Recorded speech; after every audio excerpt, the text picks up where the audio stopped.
Hey, it's Beth with a little bit of Beth, and we're going to talk about facilitating change. I got off a great call today with an organization that I've been working with for not a long time, but a few years, and they are going through a change process. And as I walked away from the conversation, I thought, oh my gosh, this is so good for my people to be able to hear about some of this.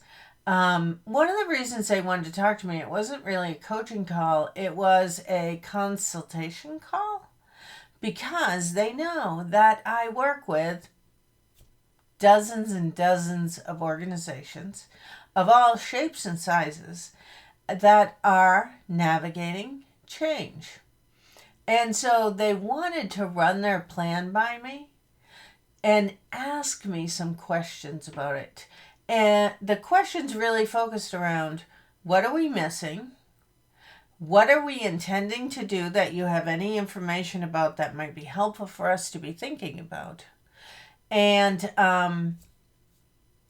just general feedback on what they can anticipate as they roll this out to their teams. Now, the important thing for me to share with you is that what I'm going to be doing is a I don't know, might be a two-part, might be a three-part, but I'm going to give you little bits of it so you can think about it in terms of how your organization facilitates change, where you're at currently, and where you want to go. So for today, part one, we're going to talk about just plain identifying it, just identifying it. So their strategy that they had in mind was really to just hold a big meeting after all the positions that are going to be impacted were notified. I've seen this happen so many times. And let me be clear, positions are being notified, are being impacted in all different ways. Some people are being promoted. Some people's job descriptions and roles and responsibilities or priorities are going to shift. Some people are transitioning out by choice because they're retiring, they're ready to move on. Or perhaps through the assessment that was done about what skills and talents and amounts of time are needed for them to fulfill their predominant goals, um, there was some places where some positions could be combined. And so it creates some opportunity for some people, and perhaps for other people, it's a transition out. And so there's some announcements that are going to have to be made, and they're going to have impact. They're going to have a lot of impact on people. So as they are preparing for this, I say identify it, talk about what's happening. You know, do you ever watch the news? Well, I know you do because we all do. And when a storm is coming, every single time they give it a name, right? They give the storm a name. Or if the storm already has a name, each news station kind of brands it with a descriptor or whatever. And then every time they do a report on it, every time they give an update on it, they refer to that name.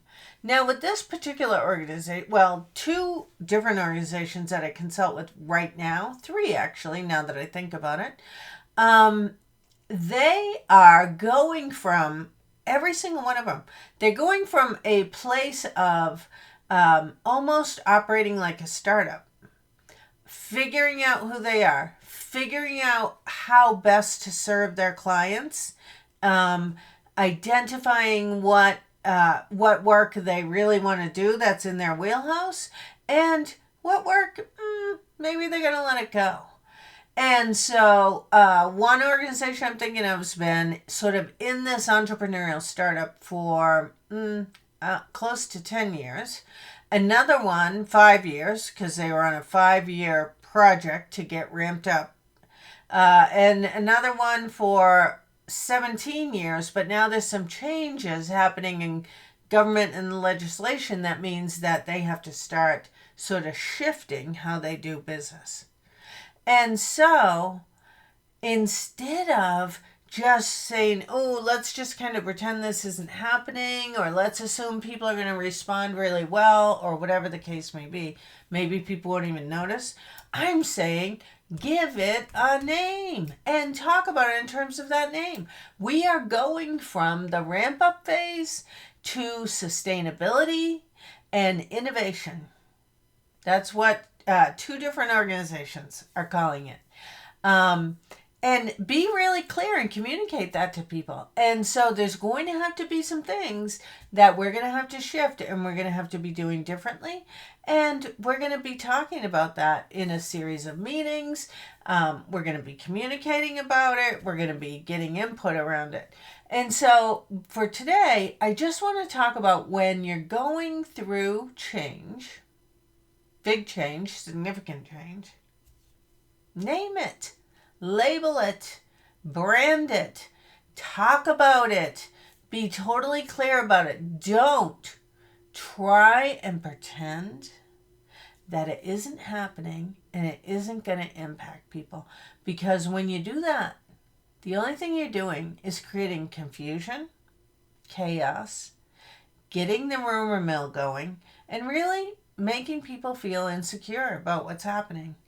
It almost reminds me of someone said to me one time about their relationship.